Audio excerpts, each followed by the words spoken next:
Michael, you wrote a piece about your company's willingness to invest in understanding your people.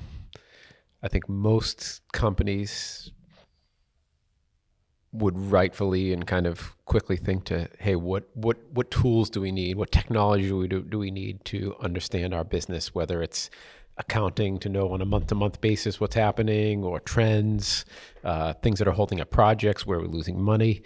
Um, how do you look at your people in a way that you're trying to understand them to get the most out of your people, just like you try to get the most out of your projects or your company, and not necessarily just the most to be the most profitable, but also for them to get the most satisfaction as well, because I think those are tied. Yeah, for sure they are. So, yeah, you make a good point. I think in this business, a lot of people focus on, or in any business for that matter, a lot of people focus on how do I assess my business? How do I assess my properties? Metrics. If you're not measuring, you're not whatever they say, right? And we use like a million things to do that, right? I mean, in our business, we got Procore, and we can assess how our jobs are going, and we've got IMS for our investor management, and Chatham for our debt, and like all these different tools that we use. And in the world of SAS, software as a service, right? Every one of these is $50 or $60 or $70,000 a year, right? You rapidly come up to $250,000 or more,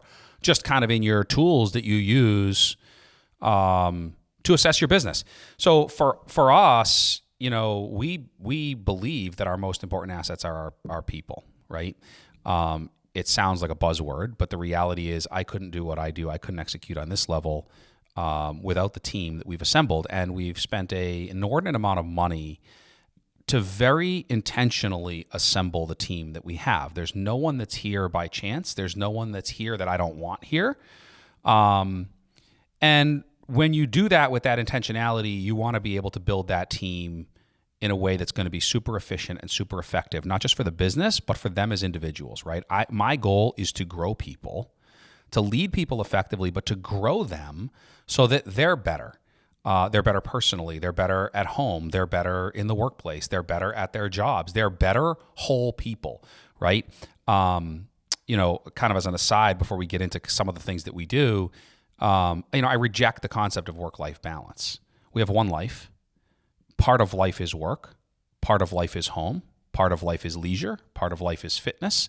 Those things all fit together, right? It's not this scale where I have check marks I have to do over here and check marks I have to do over here, and those things have to be in balance. There might be seasons in life where my life is more consumed by work, and there might be seasons where it's more consumed by home, or it might be more consumed by children versus my marriage, right? Like there's a whole plethora of ways to look at that, but our goal is to have and to impact, to have an impact on the whole person, right? Who they are here, who they are at home.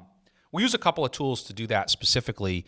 A lot of people laugh at personality tests and personality assessments. They can be super, super valuable. And I think where people get lost is they don't really take the time to understand how to use the tool or what the tool is specifically used for. So we use two primary assessment tools. We use the DISC and we use Working Genius.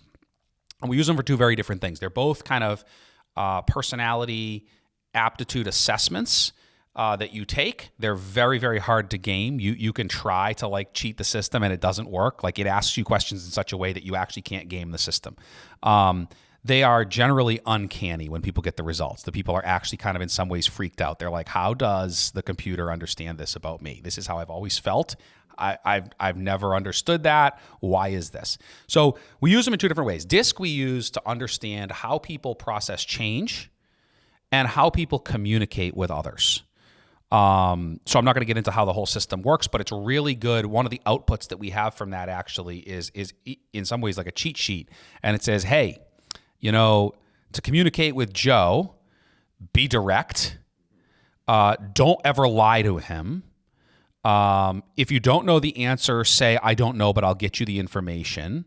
All right. Like all sorts of very practical things like that. The system can spit out and be like, hey, to communicate with Mike, you do X, Y, Z. Here's what Mike never wants to see in communication. Right. And it can be really, really useful in understanding how people process change, We use it all the time. We're in a rapidly growing business, so there's a lot of change happening. And in that system, we have a lot on our team. We have a lot of what are called high S's and high C's, stability and caution. And how high S's and high C's process rapid change is very, very different than how high D's, which I am, decisive, or high I's, interactive, how they process change. The high D's and high I's just roll with it, man. The more change, the better. We are just change it all. Throw the baby out with the bathwater. We're in. High C's and high S's, they take time. They need information. They need a roadmap. They need to clearly see how they fit into the change. They need to understand, right? So, that's one simple example, but it's all about how they process information and how they communicate. Working Genius is different. Working Genius is an assessment that determines how you work on a team. And we build teams around Working Genius, right? There's people that are inventors. There's people that are wanderers, right? There's people that, right? So all of these different elements. There's people that galvanize. There's people, right? So when you start to look at Working Genius, you're able to say, okay, who are the people that need to be in the room to come up with a unique solution to a problem?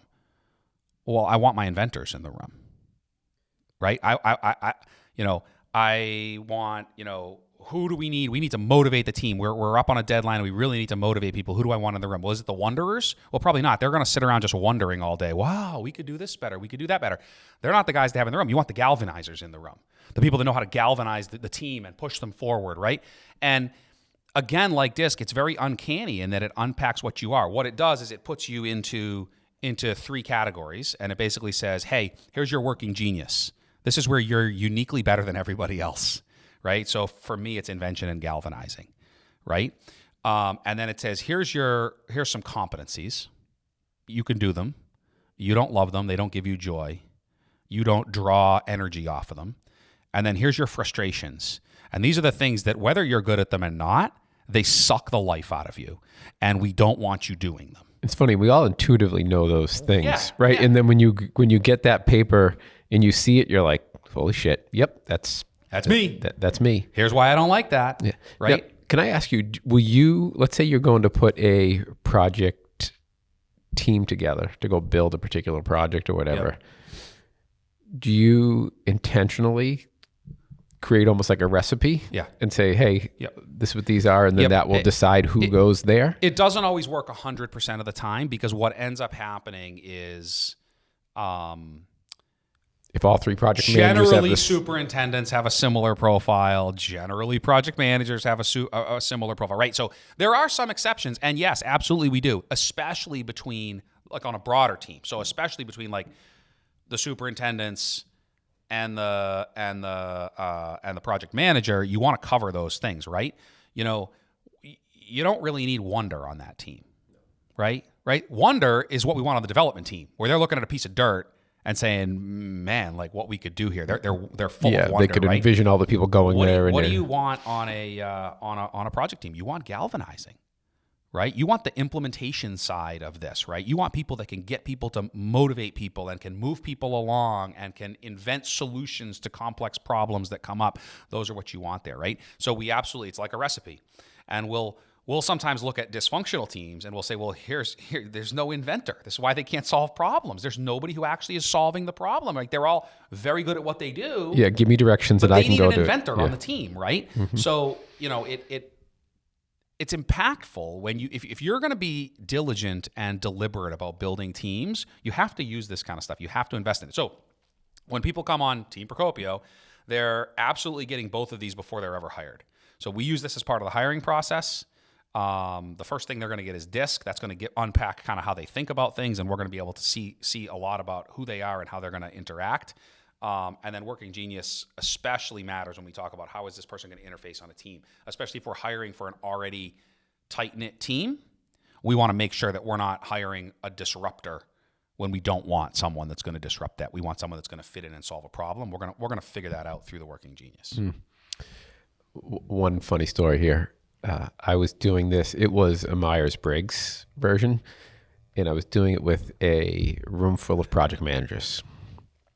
And to nobody's surprise, almost everybody in the group was the same. Yep. And then there was 2 people woman and man, that were in a different category. And you go over, the two of them were career transitions. One was a carpenter, the other was a former architect. And so they weren't that true project manager, like liking lists, needing it to be organized, give me clear directions on how things go. And everybody fell in that box. They were spreadsheet lovers, they were list lovers, that kind of stuff. And only the two there were creative, and it was funny just to see that their background came from a different place. I do want to ask you, as far as the understanding goes, you had in a post where you said understanding the legitimacy of their anxieties about what they have never experienced and turning that into steady confidence is a game changer. So how I read that is that everybody has anxieties, everybody has fears, and once you understand what those are, that helps you get over those fears, and that's kind of like an unlock for people. Do you ever see this assisting in folks getting past those things? Yeah, absolutely. Say, is it ever that they're like, oh, you know what? I didn't know that about myself, but you know what? Now, after reading this, you're right. Every time this happens, I do get frustrated or whatever. Right. So I think, there's two pieces to that. So in terms of the assessments and the way we train on them, because we don't just do the assessment and hand it to the person. We use it to make decisions. We hire and fire on it, and we train around it a lot. So Shelby, who runs our people and culture, is a certified trainer for these. Right? We do that internally, regularly.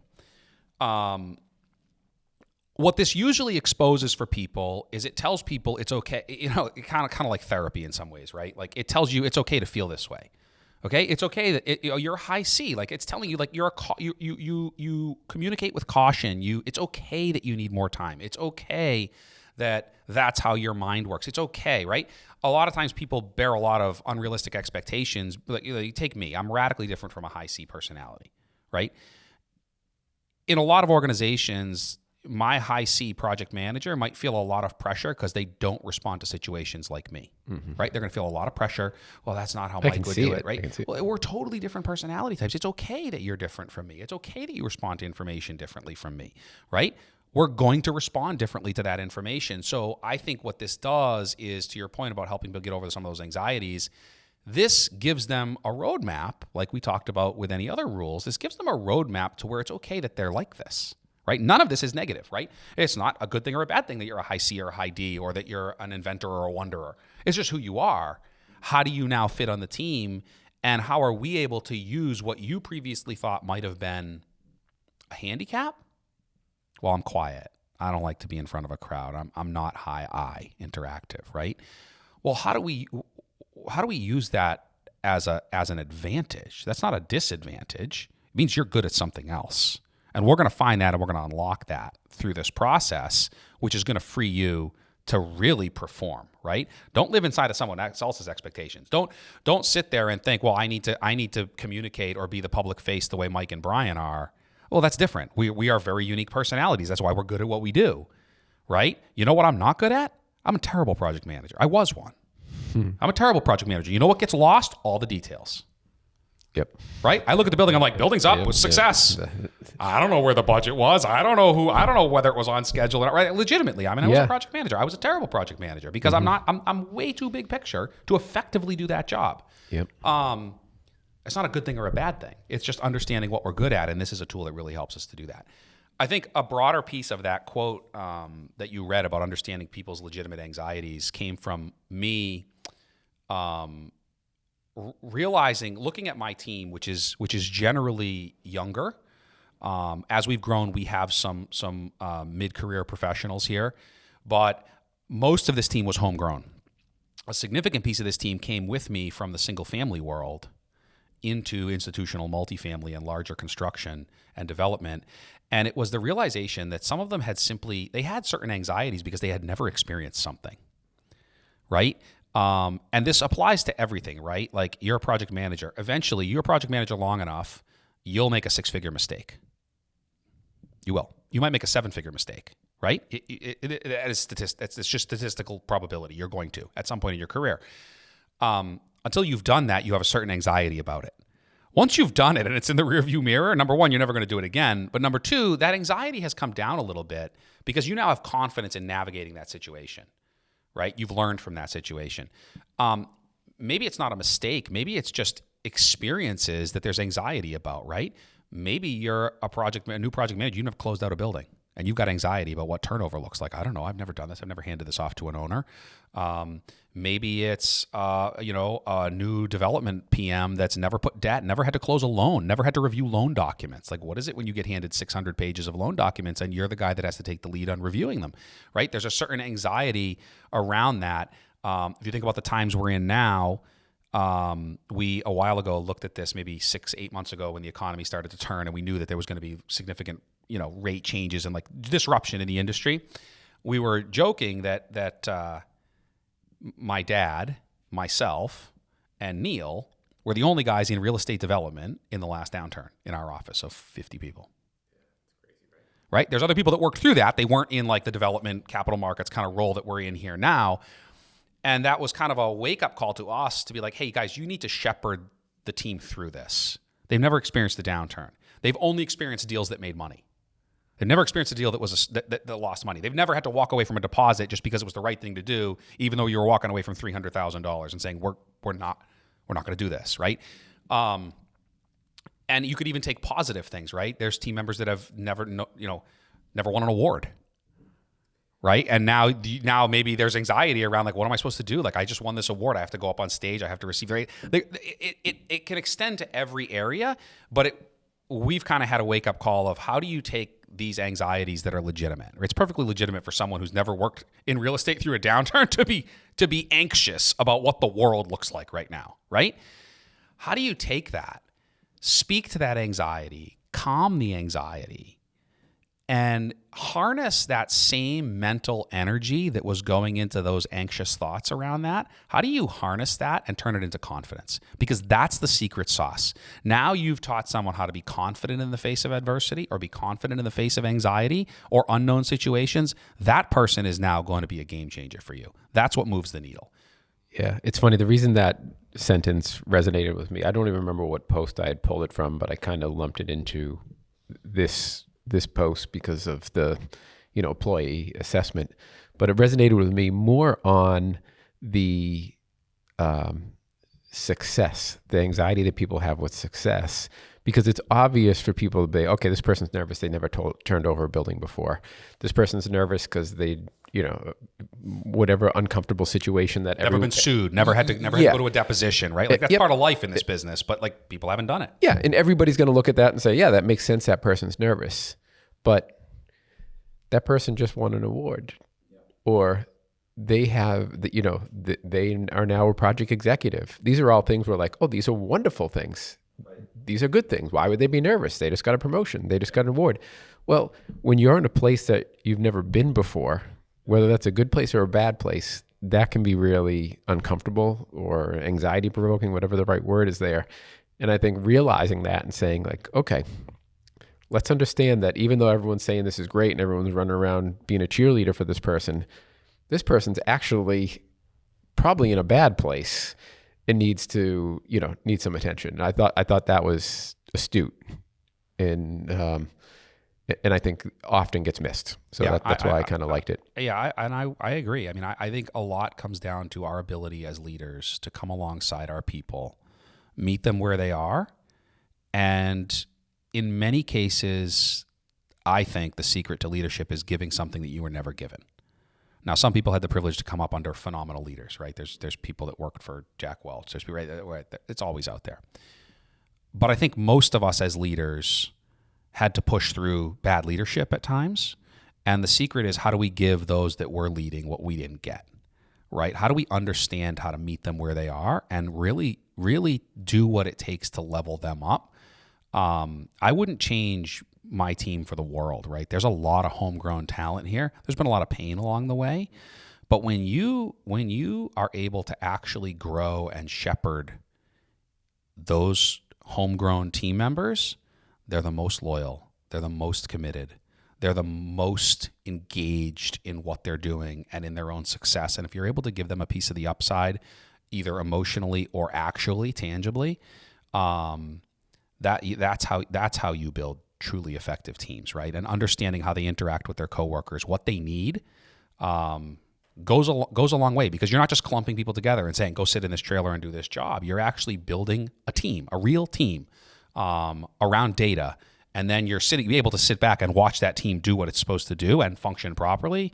It's impactful. It makes a difference. It's funny. Working with Wentworth to do something on leadership, a dean's panel they're putting together, and I had posted on Instagram that I was interested in, who were some people that they would consider great leaders in the construction industry. And someone from your company responded. I'm not using names because I don't know if they'd want that to, but it was interesting. They mentioned two people at your firm that I wouldn't have picked, or not that I wouldn't have picked. I don't know anybody enough to decide who's a good leader, but because he said Procopio Companies, and then I was like, well, who are we talking about here? Yeah, there's a bunch of us. Yeah, and you might think he's coming back with you or Greg or something like that, and it wasn't. Yeah. And I was like, that's pretty good. That's great. That's great. So that says something to what you have here. That's great. That's good. That's good to hear. I mean, I genuinely look at my job primarily as creating leaders. That's what I try to do every day, right? And if I can do that successfully, then we'll be successful.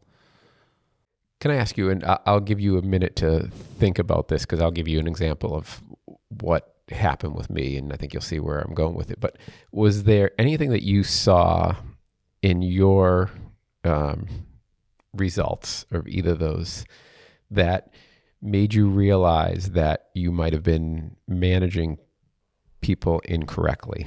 And I'll give you my example, and I'll also give you a minute to think about it. My results said I'm probably going to be similar to you. One of them was you thrive in chaos, right? Which is counterintuitive, but I don't know why. That's just that was it. And it was very clear in the results that when you're managing me, don't tell me what to do. Tell me what you want. What's your end result? Yeah. Say, hey, I need this to get done, and I want that, and I will go do it. Like, if you come to me and say, okay, I need you to do this, and I want the first step to look like this, and then I want you to tweak this and put it over here, my response would be like, well, you do it. If you want that, you do it. Because if you want me to do it, I'll go do it. Don't tell me the 99 steps to do it and be over my, that's how I feel. I just want to do it. So I was managing someone, and I managed them like I wanted to be managed. So I would say, here, can you take it? What I need is this. And then I would walk away. And after a while, they were like, listen, you give me all these things to do, and you don't tell me how to do them. And you don't tell me what you want. I don't know what that looks like. And I was like, and after seeing that, I was like, there's where our problem is. I'm managing this person like I would want to be managed, which is, here's what I need, go figure it out. And they were someone that needed directions and steps and clarity. Was there anything that you saw in yourself that... For sure. The exact same thing. I managed people based on how I wanted to be managed. It's actually really hard it's harder to do that the further from the center line you are. Like on the disc, it's a scale, right? So I'm a 99D, right? 0 to 99. 0 to 100. Greg would say you're a 99D. Yeah, no. I'm a 99D. I'm a 99I. And 0 on the other two. I'm 10 on C. So for caution, Greg's a 99 on caution, right? So for me, it absolutely changed how I managed. So it's the point I was starting to make is the further you are from that center line, from the 50s are super adaptable. Right? They're very stable across the board. They can speak to the highs, they can speak to the lows, they can speak across the silos. Soon as you get up either like a 10 or like a 90, right? You're speaking a different language, right, than the other people. You might as well be speaking Mandarin, right? It's just totally, you don't communicate. You're talking past each other. Your expectations are totally different. So for me, the real impactful piece of DISC in particular was how I communicate with my high S's and high C's, which is the vast majority of my company. How they need to be managed. And a lot of it comes down to communication and pace, right? Me, I decide to make a change. I roll the change out immediately. Maybe it's wrong. Maybe it's chaos. I don't know. Work through it. Push through it. Get to the other side. This is what we're doing. That is not at all how those people need to interact. They need communication. They need regular communication. They need early communication. They need often communication. They need hugs. They need hand holding, not because they're not competent, because it's how they process information and it's how they reassert themselves into a situation. They need that. It's not that they want it. They need it, right? And how you communicate with them. So that was the biggest radical change for me, was absolutely how I communicate and how I manage the high S's and high C's. I used to get frustrated, right? One of my high C's would pop into my office and want to talk about something that I immediately realized that they were literally just wanting to talk about with me to process in their own brain, and it was a complete waste of my time. That used to frustrate me. Now I see it as necessary. Okay, I need to pause for 10 minutes, talk this through with them, because it's going to make them better as they go off to do whatever it is that they want to talk through doing, right? If I Or that can you make need them to do. If I can create the space for them to be able to do that, because this is how they process and communicate, that's really important. Do you ever think about maybe there should be a second person where you have that idea and then you're like, Oh, 100%. hey, Sally? Oh, 100%. Well, that's exactly Why don't you put together a plan to roll this out? Have you met Greg? Yeah, I guess. Yeah. Right? No, this is, Greg and I work really, well, Greg and Mark and I, all of us work really well together. But Greg and I in particularly work well together because we are not the same person. If I had to be partners with me, explosive, right?